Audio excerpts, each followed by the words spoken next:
கர்த்தருக்கு ஸ்தோத்திரம். கர்த்தர் நல்லவர், அவர் கிருபை என்றும் உள்ளது. எல்லோரும் எப்படி இருக்கீங்க? கர்த்தர் மாதம் முழுவதும் நம்மளை காத்து கொண்டார். நாளைக்கு ஏப்ரல் 1, நாளைய தினமும் கர்த்தருடைய கரத்தில் இருக்கிறது. எந்த நாளும் எல்லா நாளும் அவருடைய நாட்களே. கர்த்தர் நம்மை யாவரை காப்பார் என்று நாம் அவரை துதிப்போம், ஸ்தோத்தரிப்போம். இம்மாதம் முழுவதும் காத்த தேவனுக்கு நாம் நன்றி சொல்லி துதிப்போம், ஸ்தோத்தரிப்போம். வருங்காலங்களை நாம் அவரிடத்தில் ஒப்புவித்து நாம் அவரிடத்தில் ஜெபிப்போம். இப்போது நாம் ஜெபிப்போமா? கர்த்தருக்கு ஸ்தோத்திரம். கர்த்தாவே, உமக்கு நன்றி. இம்மற்றமாய் காத்து வந்த உமக்கு கோடான கொடி ஸ்தோத்திரம்.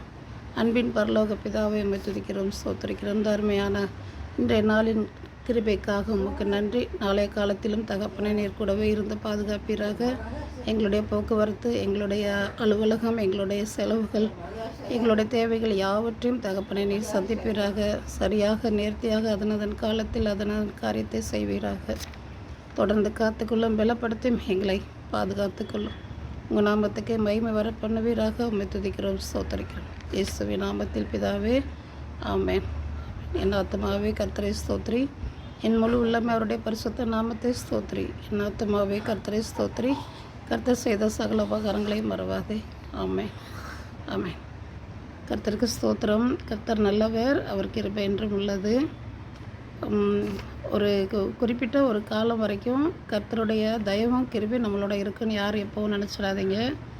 நாம் எப்படி இருக்கிறோமோ, நம்ம எப்படி இருந்தாலும் அவருக்கு பிடிக்கும். அவருக்கு அவர் பணக்காரங்க ஏழைங்கன்னு பார்க்குறதில்ல, தர்த்தரார் பெரியவர் ஐஸ்வர்யன்னு பார்க்குறதில்ல. அவர் எல்லாரையுமே நேசிக்கிறவராக இருக்கிறாரு. அவரோட காலத்தில் நாம் இருக்கோம், நம்மளுடைய காலத்தில் அவர் இருக்கிறாரு. பரலோகம் சமீபமாக இருக்குது. உலகமெங்கும் அழிவுகள் நோக்கி நகர்ந்து கொண்டு இருக்குது. நீ வருகிற காலங்களெல்லாம் பஞ்சங்களும் பட்டயங்களாலும் போர் யுத்தத்தினாலும் நடக்கும். நீ ஒவ்வொரு இடத்துலையும் என்னென்ன மாதிரிலாம் நடக்கும்னு தெரியாது. ஆனால் இவைகளெல்லாம் ஏற்கனவே சம்பவிக்க வேண்டியவைகளாகத்தான் வேதத்தில் எழுதப்பட்டிருக்கு. நம்மளோட சந்ததியர் இடத்திலும் நாம் இதை சொல்லி நம்ம கடந்து போகணும். கர்த்தர் ஒவ்வொரு காலத்துலேயும் நமக்கு ஒவ்வொன்றையும் பிரதிபலிக்கிறாரு.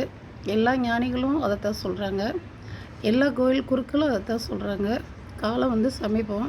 மனிதர்களுக்கு அறியாதது, நம்ம மனிதர்கள் அறியாதது இறைவன் அறிந்தது.